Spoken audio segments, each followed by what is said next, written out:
Pirate बहू ने ढूंढा पुश्तैनी खजाना। इतना बड़ा परिवार है हमारा, पता नहीं आज इन 2 मछली में कैसे गुजारा होगा। हे भगवान, तू भी गजब परीक्षा लेता है। परेशान सुनील हाथों में मछली लिए घर के अंदर एंट्री करता है। हाथों में मछली देखकर उसकी बीवी, क्या जी, ये 2 मछली में क्या होगा? आज आप राशन नहीं लाए? नहीं भाग्यवान, आज समंदर में मछली नहीं मिली ज्यादा, और यही 2 मछली मिली है, इसलिए बाजार भी नहीं गया, तो पैसे मिलने का सवाल ही नहीं है। अपनी जवानी से ये गरीबी देख रही हूँ मैं। भगवान न जाने कब ये गरीबी दूर होगी। हे प्रभु, अब तो ये गरीबी दूर कर दो। अम्मा, गरीबी भगवान दूर नहीं करते, इंसानों को मेहनत करनी पड़ती है, तब दूर होती है गरीबी। अब सुनील मेहनत तो कर रहा है, बस भगवान प्रसन्न हो जाए। वैसे बहू, आज ये मछली को ही आग पर भून ले, थोड़ा थोड़ा सब खा लेंगे, हो जाएगा। इसके बाद दिव्या मछली लेकर रसोई में चली जाती है और उसे आग पर भूनना शुरू कर देती है। वहीं घर वालों को बहुत तेज से भूख लगी होती है। सभी लोग अपनी अपनी जगह पर बैठकर उस भुनी हुई मछली का इंतजार कर रहे थे। बस थोड़ी देर और सब्र कर लीजिए, मैं मछली अच्छे से भून रही हूँ ताकि सबको स्वाद भी आए और पेट भी भर सके, चाहे थोड़ा ही क्यों ना हो। बहू, तू हर रोज इतना संभाल लेती है इस घर को, नहीं तो पता नहीं हम सबका क्या होता। सच कह रही है बहू, तू इस घर की लक्ष्मी है, वरना इतनी गरीबी में भी जो सुकून है ना, वो तेरी वजह से है। दिव्या धीरे धीरे दोनों मछलियों को चूल्हे पर भूनती है, फिर बहुत ध्यान से उन्हें छोटे छोटे टुकड़ों में काटती है ताकि हर एक सदस्य को थोड़ा थोड़ा मिल सके। ये लीजिए, सब लोग थोड़ा थोड़ा खा लीजिए, पेट भले ना भरे पर मन जरूर भर जाएगा। अरे तुम ना हर चीज को इतना आसान बना देती हो दिव्या। भाभी, आप भी खा लो ना, आप हमेशा सबसे कम खाती हो। अरे नहीं रागिनी, तुम लोग खाओ, मुझे तो तुम सबको खाते देख ही संतोष मिल जाता है। धीरे धीरे सब लोग वो मछली खाकर अपने अपने बिस्तर पर चले जाते हैं। पेट भले ही पूरा न भरा हो, लेकिन थकान इतनी थी कि सब गहरी नींद में सो जाते हैं। अगली सुबह सूरज की पहली किरण के साथ ही दिव्या उठ जाती है और रसोई में जाकर आटा गूंथने लगती है। आज कुछ ज्यादा रोटियां बना देती हूँ, सुनील जी को समंदर में भूख लगती होगी। दिव्या जल्दी जल्दी रोटियां बनाती है और उन्हें एक पुराने अखबार में लपेट कर बांध देती है। दिव्या, मैं निकल रहा हूँ। ये लीजिए, दोपहर में खा लेना, खाली पेट मत रहना। तुम हमेशा मेरा इतना ख्याल रखती हो। आप ही तो इस घर का सहारा हो। सुनील सुबह सुबह ही मछली पकड़ने के लिए निकल जाता है और अक्सर देर रात को ही वापस आता है ताकि कुछ कमाई हो सके। घर की हालत बहुत खराब थी। सुनील दिन रात मेहनत करता था और थोड़ा बहुत राशन लाता था, उसी से पूरे परिवार का गुजारा चलता था। इसी बीच घर के एक कोने में रागिनी अपनी किताबें लेकर बैठी होती है। भाभी, कॉलेज की फीस भरनी है, किताबें भी खरीदनी है, समझ नहीं आ रहा मैं आगे पढ़ाई कैसे करूंगी। तू चिंता मत कर रागिनी, कुछ न कुछ रास्ता जरूर निकलेगा। हर बार यही सोचती हूँ भाभी, लेकिन हालात वैसे के वैसे ही रहते हैं। बेटी, हम भी चाहते हैं तू पढ़ लिख, लेकिन मजबूरी है। रागिनी चुप हो जाती है और किताबों को बंद करके एक कोने में बैठ जाती है। उसी दिन दोपहर में घर के बाहर समंदर के किनारे दादा ससुर गणेश और दादी सास तुलसी बैठे होते हैं। अरे तुलसी, याद है वो दिन जब मैं तुम्हें अपने बचपन के बारे में बताता था? हाँ हाँ बुढ़ऊ, कैसे भूल सकती हूँ, शादी के बाद से यही सब सुनते आ रही हूँ बस। दिव्या पास में बैठी होती है और दादी सास के सिर में तेल लगा रही होती है। दादाजी, आप किस बारे में बात कर रहे हैं? अरे बहू, एक समय था जब तुम्हारे दादाजी के पास पुश्तैनी जमीन थी, बड़ा सा घर था। सच में दादाजी? हाँ बहू, लेकिन हालात ऐसे बदले कि सब कुछ हाथ से निकल गया। अरे बुढ़ऊ, अब निकल जाओ यूं, अमीरी से जमाना बीत गया है। जब अमीर हुआ करते थे, अब नहीं है। काश आज भी होता। तभी सुगंधा और माधव भी वहां आ जाते हैं। बाबूजी सही कह रहे हैं, किस्मत ने साथ नहीं दिया, लेकिन शायद एक दिन सब ठीक हो जाए। तभी पड़ोस की औरतें वहां आ जाती हैं। अरे वाह, आज तो पूरा परिवार बैठा है, क्या बात है। और क्या, 2 मछली में घर चल रहा है, मजा आ रहा होगा। अरे कुछ और काम भी कर लो, सिर्फ मछली पकड़ने से क्या होगा। हाँ हाँ, मेहनत का नाटक करने से कुछ नहीं होता। सही कहा, थोड़ा दिमाग भी लगाओ। दिव्या चुप रहती है, लेकिन उसके चेहरे पर दुख साफ दिख रहा होता है। तभी करण की गर्लफ्रेंड प्रीति वहां आती है। बस करो आप लोग, दूसरों का मजाक उड़ाना बहुत आसान होता है। और तुम बीच में मत बोलो। क्यों ना बोलूं, क्या गलत कहा मैंने? इस घर के लोग दिन रात मेहनत करते हैं। मेहनत, फिर भी गरीबी। हाँ, क्योंकि हर मेहनत का फल तुरंत नहीं मिलता और हर किसी का नसीब एक जैसा नहीं होता। बहुत साइड ले रही होने वाले ससुराल वालों की। आप लोग सिर्फ बातें बनाना जानते हो। पड़ोसनें चुप हो जाती हैं और वहां से चली जाती हैं। धन्यवाद प्रीति, तुमने हमारा साथ दिया। मैं सच के साथ हूँ और आप लोग सच में मेहनती हैं। परिवार के सभी सदस्य एक दूसरे को देखते हैं और थोड़ी सी उम्मीद उनके दिल में जाग जाती है। शायद एक दिन उनकी जिंदगी बदल जाएगी। एक रात घर के एक कोने में लालटेन जल रही थी। उसकी हल्की पीली रोशनी पूरे कमरे में फैल रही थी। उसी रोशनी में दिव्या बच्चों को पढ़ा रही थी। रोहन बेटा, ये क से क्या होता है बताओ। ध्यान से पढ़ो तभी आगे बढ़ पाओगे। और नीति, तुम भी ठीक से लिखो, टेढ़ा मेढ़ा मत करो। मम्मी नींद आ रही है। बस थोड़ा और पढ़ लो बेटा, फिर सो जाना। तुम दोनों पढ़ लिख लोगे ना तो हमारी सारी परेशानियां दूर हो जाएंगी। मम्मी, हम बड़े होकर आपको बड़ा घर दिलाएंगे। हाँ बेटा, बस ऐसे ही मेहनत करते रहो। घर के बाहर समंदर की लहरों की आवाज लगातार आ रही थी। नमकीन हवा के कारण घर की दीवारों पर चिपचिपाहट रहती थी और हर चीज जल्दी खराब हो जाती थी। सुबह होते ही दिव्या घड़ा लेकर पानी भरने के लिए दूर निकल जाती थी, क्योंकि समंदर का पानी पीने लायक नहीं था। कितना दूर जाना पड़ता है हर रोज, लेकिन क्या करें, घर के लिए पानी तो लाना ही पड़ेगा। दूसरी तरफ रागिनी और आसपास की लड़कियां भी पानी भरने जाती थी। रास्ते में उनकी बातें चलती रहती थी। काश हमारे घर के पास ही मीठा पानी होता। दिन भर की मेहनत के बाद भी दिव्या घर के हर सदस्य का ध्यान रखती। कभी सास ससुर की सेवा, कभी दादा दादी का ख्याल, तो कभी बच्चों की पढ़ाई। एक दिन दोपहर के समय सभी बुजुर्ग घर के बाहर बैठे होते हैं और करण अपनी गर्लफ्रेंड प्रीति के साथ वहां आता है। दादाजी, उस दिन आप जो बात बता रहे थे, क्या वो सच है? क्या आप लोग सच में पहले बहुत अमीर थे? हाँ बेटे, वो सब सच है। बहुत पुरानी बात है। दादाजी पूरा बताइए ना। अरे जब मैं छोटा था तब हमारे घर में किसी चीज की कमी नहीं थी। मेरे पिताजी गांव के प्रधान थे। हमारे पास जमीन थी, पैसा था, इज्जत थी। लेकिन एक दिन सब कुछ बदल गया। अचानक समंदर में भयंकर सुनामी आई। लहरें इतनी ऊंचे थे कि पता ही नहीं चला सब कहाँ गया। सब लोग सांसें रोककर सुन रहे थे। हमारा घर, हमारी जमीन, सब कुछ डूब गया। हम लोग बस किसी तरह बड़ी नाव में बैठकर जान बचाकर यहाँ तक पहुँचे, वरना आज हम भी जिंदा नहीं होते। दादाजी, ये सच है? हाँ बेटा, ये बिल्कुल सच है। काश आज भी वो सब होता। भाभी, ये सब हम बचपन से सुनते आ रहे हैं, लेकिन हमने तो कभी अमीरी देखी ही नहीं। अब पुराने किस्सों से क्या फायदा, जो है उसी में जीना सीखो। सब धीरे धीरे अपने काम में लग जाते हैं। शाम को सुनील घर लौटता है और दिव्या जल्दी जल्दी खाना बनाने लगती है।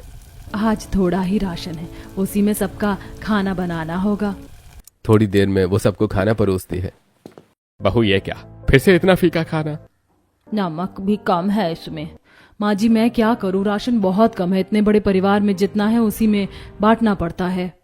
माँ, बहू सही कह रही है। सब चुपचाप खाना खाकर सो जाते हैं। अगले दिन घर बहुत गंदा हो जाता है। हर तरफ चिपचिपाहट और धूल जमा हो जाती है। बाहू, घर साफ क्यों नहीं किया? कितना गंदा हो गया है। माँ जी, कल ही तो साफ किया था, लेकिन समुद्र की हवा और खारेपन की वजह से जल्दी गंदा हो जाता है। अच्छा ठीक है, अब साफ कर दो। दिव्या झाड़ू पोछा लगाना शुरू करती है और फिर एक पुराने बड़े बक्से की तरफ उसका ध्यान जाता है। ये बक्सा कब से पड़ा है? इसमें से भी पुराने कपड़े निकाल देती हूँ। वो बक्सा खोलती है। उसमें एक छोटा बक्सा रखा होता है। ये छोटा बक्सा, इसमें क्या होगा? उसे खोलती है। अंदर पुराना सामान दिखाई देता है।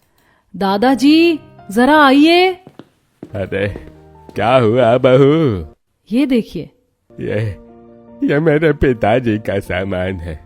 उनके कपड़े, उनकी घड़ी, ये उनकी तस्वीर। तभी उसमें से एक पुराना कागज निकलता है। दादाजी, ये क्या है? तभी प्रीति वहां आ जाती है। ये तो कोई नक्शा लग रहा है। हाँ बेटी, ये नक्शा ही है। किस चीज का नक्शा? हमारे खजाने का। क्या? क्या? कैसा खजाना दादाजी? सब एक दूसरे को देखने लगते हैं। उनके चेहरे पर हैरानी के साथ साथ उम्मीद की हल्की किरण भी दिखाई देने लगती है। घर के अंदर सभी लोग उस पुराने नक्शे को घेर कर खड़े थे। सबकी आंखों में एक साथ हैरानी, डर और उम्मीद दिखाई दे रही थी। बहू, ये नक्शा हमारे उस खजाने का है जो सुनामी में कहीं दब गया था। मैंने कई बार कोशिश की उस जगह तक जाने की। कई बार समंदर में निकला, लेकिन हर बार खाली हाथ ही लौटा। अब तो मुझे नहीं लगता कि वहां जाने का कोई फायदा है। दादाजी, अगर आपने इतनी बार कोशिश की और हार नहीं मानी तो हम क्यों हार माने? एक बार हम सब साथ चलकर कोशिश करें, क्या पता इस बार किस्मत साथ दे दे। अगर खजाना मिल गया तो हमारा पूरा जीवन बदल सकता है। बात तो बहुत सही कह रही है, लेकिन वो रास्ता आसान नहीं है। समुद्र बहुत खतरनाक है। बाबूजी, जिंदगी भर हम डरते रहे तो कुछ नहीं बदलने वाला। अगर एक बार कोशिश कर ली तो क्या पता। मैं भी भैया के साथ हूँ, चाहे जितनी मेहनत करनी पड़े हम कोशिश जरूर करेंगे। बच्चों, तुम क्या बुढ़ऊ की बात सुन रहे हो? ये अपनी जवानी से ये किस्से सुनाते आ रहे हैं और धन दौलत के नाम पर हमें मिली तो बस गरीबी। कई बार ये अपनी जान जोखिम में डालकर गए हैं खजाना ढूंढने, अब नहीं। दादी, एक लास्ट बार। नहीं, मैंने पूरी जिंदगी भर खजाने के सपनों के बीच सिर्फ गरीबी जी है, मेरा मन नहीं मानता। दादी, क्या आप चाहती हो कि जो जिंदगी हमने जी है आपके पोते और पड़पोते भी वही जिंदगी जिए? दादी मान जाओ ना प्लीज। दादी, अम्मा मान जाओ, बस आखिरी बार। ठीक है, लेकिन बस आखिरी बार, इसके बाद नहीं। ये सुनकर सब खुश हो जाते हैं। तुम सब जाओगे कैसे? हमारे पास तो कोई मजबूत नाव भी नहीं है। एक नाव है, हमारी पुरानी बड़ी नाव, जो सालों से किनारे पर पड़ी है, लेकिन अब वो टूट चुकी है। उसे ठीक करने में बहुत मेहनत लगेगी। तो फिर उसे ठीक करेंगे दादाजी, हम सब मिलकर। अगले ही दिन सुबह से ही पूरा परिवार उस पुरानी बड़ी नाव के पास जुट जाता है। नाव जर्जर हालत में थी, लकड़ियां सड़ चुकी थी, रस्सियां टूट चुकी थी। काम बहुत बड़ा है, लेकिन अगर सब मिलकर लग जाएं तो हो जाएगा। चलो फिर देर किस बात की है, शुरू करते हैं। आज से ये नाव फिर से जिंदा होगी। सुनील, माधव और करण लकड़ियां जोड़ने लगते हैं, टूटे हिस्सों को ठीक करते हैं, रस्सियों को कसते हैं। दूसरी तरफ दिव्या भी खाली नहीं बैठती। जब तक ये लोग नाव ठीक कर रहे हैं तब तक मैं कुछ मछलियां पकड़ लाती हूँ ताकि सबके लिए खाना बन सके। दिव्या खुद समंदर के किनारे जाकर जाल डालती है और थोड़ी बहुत मछलियां पकड़ लाती है। आज तो मछली थोड़ी ज्यादा मिल गई, सबके लिए अच्छा खाना बन जाएगा। शाम होते होते नाव की मरम्मत लगभग पूरी हो जाती है। आखिरकार हमारी नाव तैयार है। बस अब हिम्मत चाहिए। रात को सभी लोग बैठकर अगले दिन की योजना बनाते हैं। हम सब साथ जाएंगे और जो भी होगा साथ मिलकर सामना करेंगे। मैं भी चलूंगी, अपने बच्चों को अकेले नहीं जाने दूंगी। अगर सबने यही ठाना है तो मैं भी चलूंगी। अब मरना हो या जीना सब साथ में देखेंगे। मैं भी जाऊंगा, मैं भी। अगले दिन सुबह पूरा परिवार उस नाव में सवार होने के लिए तैयार हो जाता है। पड़ोस की औरतें उन्हें देखकर हैरान रह जाती हैं। अरे ये लोग कहाँ जा रहे हैं तेरे सामान के साथ? कहीं भाग तो नहीं रहे? या फिर कोई खजाना ढूंढने जा रहे हैं? हाँ हाँ, जैसे इनकी किस्मत में खजाना लिखा हो। देखना वापस खाली हाथ ही आएंगे। तभी प्रीति वहां आती है और परिवार के साथ नाव में चढ़ जाती है। मैं भी आपके साथ चल रही हूँ। आखिर ये सफर अकेले कैसे कर सकते हैं आप लोग? अच्छा किया तुम आ गई। नाव धीरे धीरे समंदर में आगे बढ़ने लगती है। शुरुआत में सब ठीक था, लेकिन जैसे जैसे नाव आगे बढ़ती गई समंदर का रूप बदलने लगा। मौसम कुछ ठीक नहीं लग रहा है। सब संभल कर बैठो। अचानक तेज हवा चलने लगती है और ज्वार भाटा उठने लगता है। हे भगवान, ये क्या हो रहा है? मेरा डर सच तो नहीं हो रहा। मम्मी, डरना मत, मैं हूं ना। लहरें ऊंची उठने लगती हैं और नाव जोर जोर से डगमगाने लगती है। भैया, नाव संभालो। सब लोग पकड़ कर बैठो, कोई खड़ा मत होना। हिम्मत मत हारो, अभी हमें बहुत आगे जाना है। एक बड़ी लहर नाव से टकराती है और सबका संतुलन बिगड़ जाता है, लेकिन सभी किसी तरह खुद को संभाल लेते हैं। हम डरेंगे नहीं, हम यहाँ तक आए हैं तो आगे भी जाएंगे। हाँ, ये हमारी परीक्षा है और हम इसे पार करके ही रहेंगे। धीरे धीरे सब लोग खुद को संभाल लेते हैं और नाव फिर से संतुलन में आने लगती है। लेकिन ये तो बस शुरुआत थी, आगे का सफर और भी कठिन होने वाला था। समुद्र के बीचों बीच कई घंटों की जद्दोजहद के बाद अब मौसम धीरे धीरे शांत होने लगा था। हवा हल्की हो गई थी और लहरें भी अब पहले जैसी उग्र नहीं थी। नाव अब आराम से पानी पर तैर रही थी। लगता है भगवान ने हमारी सुन ली। अब रास्ता थोड़ा आसान लग रहा है। हाँ, अभी मौसम साफ है, लेकिन हमें सावधान रहना होगा। समुद्र कब अपना रंग बदल दे कोई भरोसा नहीं है। कम से कम बच्चों को अब डर नहीं लग रहा। देखो कितने शांत बैठे हैं। मम्मी अब तो मजा आ रहा है। हाँ, अब डर नहीं लग रहा। हे प्रभु, ऐसे ही हमारी रक्षा करते रहना। कुछ देर तक सब कुछ सामान्य रहा, लेकिन अचानक समुद्र के माहौल में एक अजीब सा बदलाव आने लगा। भैया, ये आवाज कैसी है? मुझे कुछ ठीक नहीं लग रहा। दूर से कुछ काले झंडे दिखाई देने लगे और धीरे धीरे कुछ नावें उनकी ओर बढ़ने लगी। ये समुद्री डाकू लग रहे हैं। हे भगवान, अब क्या होगा? कुछ ही पलों में समुद्री डाकुओं की नाव उनके पास आ पहुंचती है और कुछ खतरनाक चेहरे वाले लोग उनकी नाव पर चढ़ जाते हैं। अरे वाह, पूरा परिवार घूमने निकला है। चलो जो भी है सब निकालो। हमारे पास कुछ भी नहीं है, हम गरीब लोग हैं। अरे झूठ बोल रहे हो, हर कोई यही कहता है। सच में हमारे पास कुछ नहीं है। अगर कुछ नहीं है तो तुम्हें जिंदा छोड़ने का भी कोई फायदा नहीं है। हमें मत मारो। जैसे डाकू हमला करने के लिए आगे बढ़ते हैं तभी करण और प्रीति एक दूसरे की तरफ देखते हैं और तुरंत हरकत में आ जाते हैं। अब बहुत हो गया। हम डरने वालों में से नहीं हैं। करण एक डाकू को पकड़कर जोर से धक्का देता है और उसे समुद्र में गिरा देता है। प्रीति भी तेजी से दूसरे डाकू पर हमला करती है और उसे भी धक्का देकर पानी में गिरा देती है। ये क्या? बाकी डाकू डर जाते हैं और पीछे हटने लगते हैं। जो भी आगे बढ़ा उसका यही हाल होगा। भाग जाओ यहाँ से, हम दोनों कराटे एक्सपर्ट हैं, वो भी ब्लैक बेल्ट। डाकू घबराकर अपनी नाव में वापस चढ़ते हैं और वहां से भाग जाते हैं। पूरा परिवार कुछ पल के लिए स्तब्ध रह जाता है। बेटा, आज तुम दोनों ने हमारी जान बचा ली। अगर तुम नहीं होते तो पता नहीं क्या होता। तुम दोनों सच में बहुत बहादुर हो। भगवान तुम्हें खुश रखे। लेकिन इस घटना के बाद सबके मन में डर बैठ जाता है। मम्मी वो लोग फिर तो नहीं आएंगे ना? नहीं बेटा, अब हम सुरक्षित हैं। कुछ देर बाद सब खुद को संभालते हैं और फिर से यात्रा शुरू करते हैं। रास्ते में कई बार अजीब आवाजें आती हैं। चारों तरफ सन्नाटा छा जाता है जिससे सबको शक होने लगता है कि कहीं फिर कोई खतरा तो नहीं। हर तरफ नजर रखो, कोई भी चीज नजरअंदाज मत करना। हाँ, हमें हर पल तैयार रहना होगा। धीरे धीरे सभी अपने डर को काबू में करते हैं और आगे बढ़ते रहते हैं। वहीं बीच रास्ते में उनकी नाव को शार्क घेर लेते हैं। इसके बाद बड़ी बहू दिव्या कांटे डालकर शार्क को वहां से भगाती है। कई कठिनाइयों और चुनौतियों का सामना करने के बाद आखिरकार वो समुद्र पार कर लेते हैं। सामने एक घना जंगल दिखाई देता है। क्या यही वो जगह है? अरे हाँ, यही है। सभी नाव से उतरकर जंगल की तरफ बढ़ते हैं। जंगल बहुत घना और डरावना था। चारों तरफ अजीब आवाजें आ रही थी। अम्मी मुझे डर लग रहा है। मैं हूं ना, डर मत। तभी अचानक सामने एक बड़ा जंगली भालू आ जाता है। अरे भालू, अब क्या होगा? भालू जोर जोर से गरजने लगता है और उनकी तरफ बढ़ने लगता है। अरे सब पीछे हट जाओ। दादाजी सावधान। मैंने बचपन में ऐसे कई भालुओं का सामना किया है। दादाजी एक लकड़ी उठाते हैं और जोर से आवाज करते हुए भालू को डराने लगते हैं। हट जा यहाँ से। भालू कुछ पल के लिए रुकता है और फिर धीरे धीरे पीछे हटने लगता है। आखिरकार भालू वहां से भाग जाता है। बच गए। बच गए। दादाजी आपने तो कमाल कर दिया। अरे अभी तो असली सफर बाकी है। सभी एक दूसरे को देखते हैं। डर अभी भी है लेकिन अब उनके अंदर हिम्मत और उम्मीद भी है। आगे क्या होगा ये कोई नहीं जानता, लेकिन अब वो पीछे मुड़ने वाले नहीं थे। घने जंगल के अंदर सभी लोग धीरे धीरे आगे बढ़ने लगते हैं। चारों तरफ ऊंचे ऊंचे पेड़, झाड़ियां और अजीब अजीब आवाजें माहौल को और डरावना बना रही थी। लेकिन सभी के हाथ में नक्शा था और सभी के सहारे वो एक एक कदम आगे बढ़ रहे थे।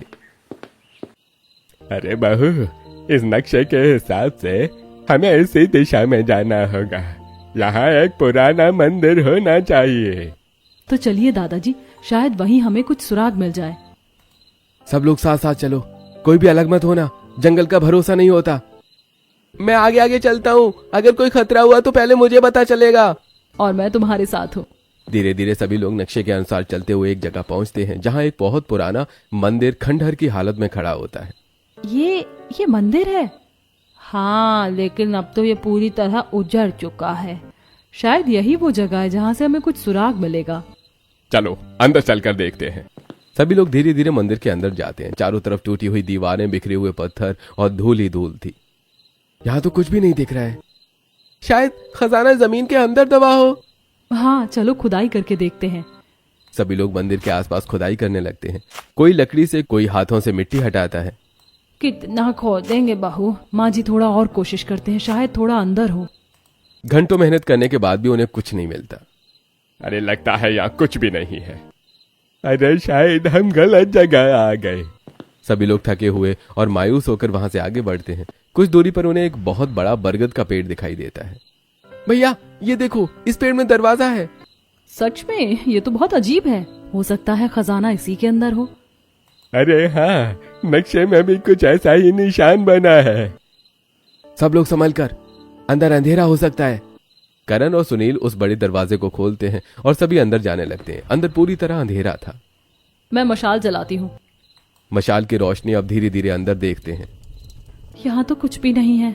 जल्दी बाहर चलते हैं। हर कोना देख लो, कहीं कुछ छुपा हो सकता है। सब लोग पेड़ के अंदर हर जगह देखते हैं, दीवारों को थपथपाते हैं, जमीन को जांचते हैं, लेकिन कुछ भी नहीं मिलता। यहाँ भी कुछ नहीं है। आखिर खजाना है कहाँ? सभी का मन अब धीरे धीरे टूटने लगता है। फिर भी वो हार नहीं मानते और आगे बढ़ते रहते हैं। कुछ दूर चलने के बाद उन्हें एक गुफा दिखाई देती है। शायद यही आखिरी जगह हो। हाँ चलो चलते हैं। सभी लोग गुफा के अंदर जाते हैं। गुफा के अंदर अंधेरा था। ध्यान से चलो, यहाँ कुछ भी हो सकता है। हर जगह देखो, कोई निशान जरूर होगा। सब लोग गुफा के अंदर हर चीज में खोजबीन करते हैं। अब मुझसे नहीं चला जाता, मेरा डर सच हो रहा है। एक बार फिर निराशा। नहीं दादी, ऐसा मत कहो, हम आगे देखते हैं। वे गुफा के हर हिस्से को देखते हैं, पत्थरों को हटाते हैं, जमीन को खोदते हैं, लेकिन उन्हें कुछ भी नहीं मिलता। अरे अब बस बहुत हो गया। हम इतने दूर आए, इतनी मेहनत की, लेकिन कुछ भी नहीं मिला। ये नक्शा ही गलत है। अरे शायद मेरी यादें ही गलत थी। सभी लोग गुफा के बाहर आकर चुपचाप बैठ जाते हैं। इतना सब करने के बाद भी कुछ नहीं मिला। अब क्या होगा भाभी? अब हमें वापस जाना होगा। भगवान ने फिर से हमें खाली हाथ लौटा दिया। शायद हमारी किस्मत में यही लिखा है। हाँ, हमें सच्चाई स्वीकार करनी होगी। चलो घर चलते हैं। सभी लोग थके हुए, टूटे हुए दिल के साथ वापस जाने के लिए खड़े होते हैं। उनके चेहरे पर निराशा साफ झलक रही थी। खजाने की उम्मीद अब खत्म हो चुकी थी और वो सभी एक बार फिर खाली हाथ लौटने के लिए मजबूर थे। गुफा के बाहर बैठा पूरा परिवार थक चुका था। सबके चेहरे पर हार और निराशा साफ दिखाई दे रही थी। तभी प्रीति चुपचाप उठती है और आगे की तरफ बढ़ने लगती है। प्रीति, कहाँ जा रही हो तुम? भाभी, मुझे लगता है अभी सब खत्म नहीं हुआ। मैं आगे जाकर देखती हूँ, शायद पानी भी मिल जाए और कोई सुराग भी। अरे अकेले मत जाओ, मैं संभाल लूंगी, तुम सब यहीं रुको। प्रीति आगे बढ़ जाती है और बाकी लोग वहीं बैठे रहते हैं। कुछ समय बीत जाता है और प्रीति दिखाई नहीं देती। अरे ये लड़की अभी तक वापस नहीं आई। अरे चलो सब ढूंढो उसे ढूंढना पड़ेगा। सभी लोग धीरे धीरे उठते हैं और प्रीति को ढूंढने लगते हैं। तभी दूर से आवाज आती है, अरे यहाँ आओ सब, एक जगह अभी बाकी है, जल्दी आओ। ये रही, जल्दी चलो जल्दी। सभी लोग प्रीति के पास जाते हैं। देखो, ये बड़ी सी गुफा, शायद हमने इसे पहले नोटिस नहीं किया। हो सकता है खजाना यहीं हो। लेकिन संभल कर, अब तक हर जगह हमें निराशा ही मिली है। सभी लोग उस बड़ी गुफा के अंदर जाने लगते हैं। अंदर बहुत अंधेरा था और रास्ता भी खराब था। सब लोग पास पास रहो। सभी लोग हर कोने में ढूंढना शुरू करते हैं। आह! क्या हुआ करण? अरे पैर में चोट लग गई, पत्थर से टकरा गया। मम्मी, मेरे पैर में भी दर्द हो रहा है, मुझे भी। अरे मेरे हाथ में भी खरोच आ गई। अब मुझसे नहीं चला जाता, ऐसा लगता है प्राण निकल जाएंगे। गलत किया आके। सभी लोग थककर उसी गुफा में बैठ जाते हैं। दिव्या एक बड़े पत्थर पर जाकर बैठती है और गहरी सांस लेने लगती है। अब सच में लगता है कि खजाना हमारी किस्मत में नहीं है। तभी अचानक उसके नीचे का पत्थर थोड़ा सा खिसकता है। ये क्या? पत्थर धीरे धीरे नीचे जाने लगता है और जमीन के अंदर से एक दरवाजा खुलने लगता है। अरे सब पीछे हट जाओ। जमीन के अंदर एक रास्ता दिखाई देने लगता है जो नीचे की तरफ जा रहा था। अरे असली रास्ता अब मिला है। अब पीछे हटने का सवाल ही नहीं। सभी लोग धीरे धीरे सीढ़ियों से नीचे उतरने लगते हैं। नीचे एक बड़ा सा पत्थर का दरवाजा होता है। इसे खोलना होगा। हाँ, सब मिलकर धक्का लगाओ। सभी मिलकर दरवाजा खोलते हैं और अंदर जाते हैं। अंदर एक पुराना पत्थर का घर होता है। हर चीज पत्थर की बनी हुई थी। पत्थर का चूल्हा, पत्थर का बेड, पत्थर की अलमारी, बैठने का सोफा, हर चीज पत्थर से बनी थी। ये तो पूरा घर है। शायद यही वो जगह है। हर जगह देखो, कुछ ना कुछ जरूर मिलेगा। सभी लोग हर कोने को टटोलते हैं, दीवारों को थपथपाते हैं, जमीन खोदते हैं। इस दौरान कई लोगों को हल्की फुल्की चोट भी लग जाती है। अरे इतना सब देखने के बाद भी कुछ नहीं मिला। लगता है खजाना है ही नहीं। हम बेवजह यहां तक आए। तभी रागिनी की नजर एक पत्थर की अलमारी पर जाती है। रुको, ये देखो, यहाँ एक अलमारी है। शायद यही। चलो इसे खोलते हैं। अलमारी पत्थर की थी और बहुत भारी थी। उसे खोलने में सबकी हालत खराब हो जाती है। थोड़ा और जोर लगाओ। तभी अचानक पत्थर की अलमारी खुल जाती है। बच गई, वरना मुझे चोट लग जाती। संभल कर। अलमारी के अंदर एक मटका रखा होता है। यही खजाना होगा, लेकिन ये तो ऊपर से मिट्टी से भरा हुआ है। हमें लगा खजाना मिलेगा और यहाँ मिट्टी मिली और मेरी तो जान ही चली जाती। गुस्से में रागिनी मटका उठाकर जोर से जमीन पर पटक देती है। मटका टूटते ही उसमें से सोना, चांदी, गहने और सिक्के बाहर गिरने लगते हैं। खजाना! खजाना! सच में ये खजाना है। हमारी मेहनत रंग लाई। अरे आखिरकार! भगवान धन्यवाद। हम सफल हो गए। मैंने कहा था ना, कोशिश कभी बेकार नहीं जाती। सभी लोग खुशी खुशी उस खजाने को एक कपड़े में इकट्ठा करते हैं और बांध लेते हैं। अब उनके चेहरों पर थकान नहीं बल्कि जीत और उम्मीद की चमक थी। आखिरकार उन्हें उनका पुश्तैनी खजाना मिल चुका था। खजाना मिलते ही पूरे परिवार की आंखों में चमक आ गई थी। वर्षों की गरीबी, संघर्ष और दर्द जैसे एक पल में हल्का लगने लगा था। लेकिन साथ ही सबको यह भी समझ आ गया था कि इस खजाने को संभाल कर और समझदारी से इस्तेमाल करना होगा। देखिए दादाजी, आपकी मेहनत और विश्वास आज रंग लाई। अगर आपने ये नक्शा संभाल कर नहीं रखा होता तो शायद हमें ये दिन कभी देखने को नहीं मिलता। अरे बहू, ये सब तुम्हारी हिम्मत का नतीजा है। अगर तुम हमें फिर से कोशिश करने के लिए तैयार नहीं करती तो हम कभी भी यहाँ तक नहीं पहुँचते। अब हमें बहुत सोच समझकर कदम उठाना होगा। ये खजाने सिर्फ हमारा नहीं, पूरे परिवार का भविष्य है। हाँ बेटा, और सबसे जरूरी बात यह है कि किसी को भी इसके बारे में पता नहीं चलना चाहिए। बिल्कुल, अगर लोगों को पता चल गया तो परेशानी भी आ सकती है। हमें इसे धीरे धीरे इस्तेमाल करना होगा। तो तय रहा, अभी के लिए ये राज सिर्फ हमारे बीच रहेगा। सभी लोग खजाने को अच्छे से कपड़े में बांधते हैं और सावधानी से वापस उसी रास्ते से निकलते हैं। कई मुश्किलों के बाद वो फिर से अपनी नाव तक पहुंचते हैं और घर की तरफ रवाना हो जाते हैं। घर पहुंचते ही सबके चेहरे पर थकान के साथ साथ एक अजीब सी संतुष्टि भी होती है। लेकिन बाहर से देखने पर सब कुछ पहले जैसा ही दिखता है। पड़ोस की औरतें उन्हें देखते ही फिर से ताने मारना शुरू कर देती हैं। अरे आ गए सब, क्या मिला खजाना? या फिर खाली हाथ ही लौट आए? हमने तो पहले ही कहा था खजाना वजाना कुछ नहीं होता। अब समझ आ गया होगा कि मेहनत ही करनी पड़ती है। इतनी बड़ी बड़ी उम्मीदें लेकर गए थे, क्या हुआ? इस बार परिवार के लोग चुपचाप मुस्कुराते हुए सब सुन लेते हैं। आप लोग सही कह रही थी। हमें भी अब समझ आ गया कि खजाना वजाना कुछ नहीं होता। अब हम और ज्यादा मेहनत करेंगे। हम आलसी हो गए थे, ये उसी का नतीजा है। हाँ, अब हम अपनी मेहनत से ही सब कुछ हासिल करेंगे। अच्छा है, देर आए तो रुस्त आए। पड़ोसी वहां से चली जाती हैं और परिवार के लोग अंदर आकर दरवाजा बंद कर लेते हैं। अंदर आते ही सबके चेहरे पर मुस्कान लौट आती है। अरे क्या एक्टिंग की भाभी आपने। सच में अगर मुझे नहीं पता होता तो मैं भी मान लेती। यही सही है, जितना कम लोग जानेंगे उतना अच्छा रहेगा। अब हमें धीरे धीरे इस खजाने का इस्तेमाल करना होगा। कुछ दिनों बाद परिवार थोड़ा थोड़ा सोना चांदी बेचकर राशन लाना शुरू करते हैं। पहले जहां घर में मुश्किल से खाना बनता था, अब वहां थोड़ा अच्छा खाना बनने लगता है। बहू, आज तो खाना बहुत अच्छा बना है। हाँ, अब खाने में स्वाद भी है और तृप्ति भी। अब धीरे धीरे सब ठीक हो जाएगा माँ जी। कुछ समय बाद वो अपने पुराने टूटे घर की जगह नया घर बनवाने का काम शुरू करते हैं। दिव्या, देखो हमारा नया घर बन रहा है। हाँ, ये सपना था जो आज पूरा हो रहा है। पड़ोसी यह सब देखकर हैरान रह जाते हैं।